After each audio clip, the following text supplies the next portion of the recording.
Minsan may isang tao sa akin ay lumapit, nag-alok ng tulong kahit walang kapalit.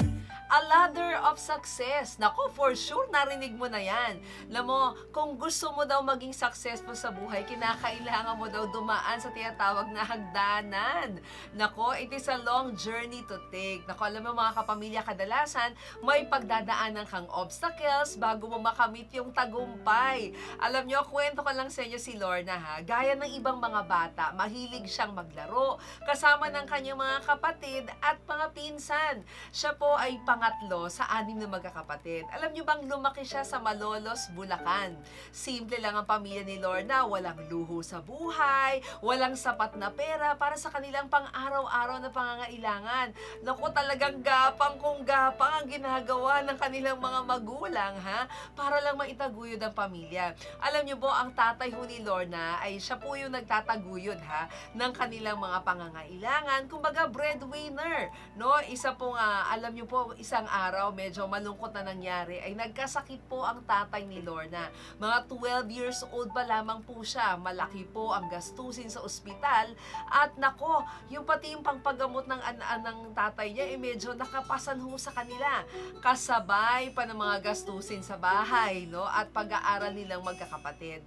Pero alam nyo, si Lorna at ang kanyang dalawang nakakatandang kapatid ay nagsakripisyo para sa kanilang pamilya.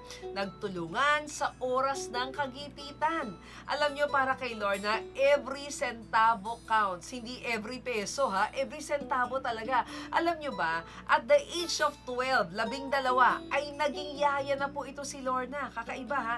Nagbabantay na, nag-aalaga ng bata. Naging kasambahay pa noong nasa high school po siya.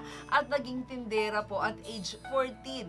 Grabe ho talaga naging experience ng batang ito na si Lorna at a very young age. Natuto po siyang magbanat ng buto at magpursige para sa isang pangarap.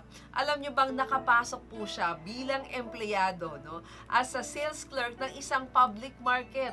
Nagtatrabaho po siya, no, ng 4 na oras araw-araw while managing isang sari-sari store. Alam niyo ba, from Bilao to Bahay Kubo. Baka kaiba, ha? Pero alam niyo bang hindi nagtagal, na-hire po si Lorna as an accounting clerk sa isang trading company. Nagtrabaho po siya sa umaga at nag-aaral po sa gabi. Maraming pagsubok ang dinaanan po, habang siya ay nag-aaral. Pero alam mo, nakakatuwa kay Lorna, maging kasama niya yung kanyang mga kapatid, ay tinignan po nila na ang mga challenges sa buhay ay bilang nagbubukas sa kanila, no, ng isang opportunity para magtagumpay.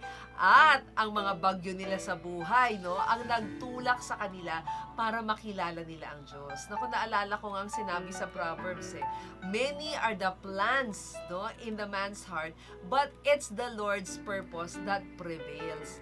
Alam nyo, dahil po sa hard work, sa patience, perseverance, at dedication, no, at syempre tiwala po sa Diyos, ay naging certified public accountant itong si Lorna sa taong 1984, na-promote bilang accounting supervisor at the age of 25. Alam nyo ba, naging manager na po siya at age 35 at nakumpleto na rin niya ang kanyang master's degree at age 45. Grabe, ano po, kung saan ho siya nanggaling. Tignan nyo naman ho ang succession, no? Yung success ng kanyang buhay.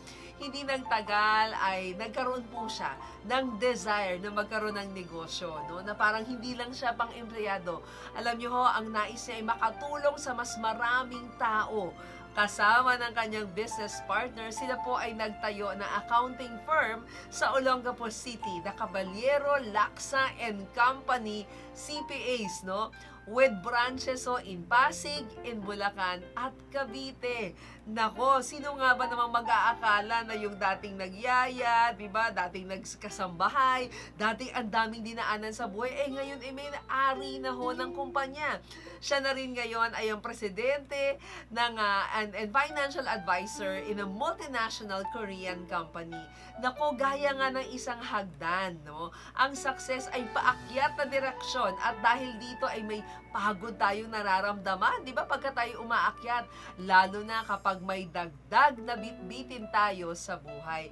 Kaya nga, hindi madaling abutin ang mga pangarap natin pero kung ikaw magpupursige, di ba? Magpapakumbaba ng karakter at lalong-lalo na may pananampalataya sa Diyos, ay paniguradong maaabot mo ang tuktok ng tagumpay at masasabi mo sa sarili mong a job well done.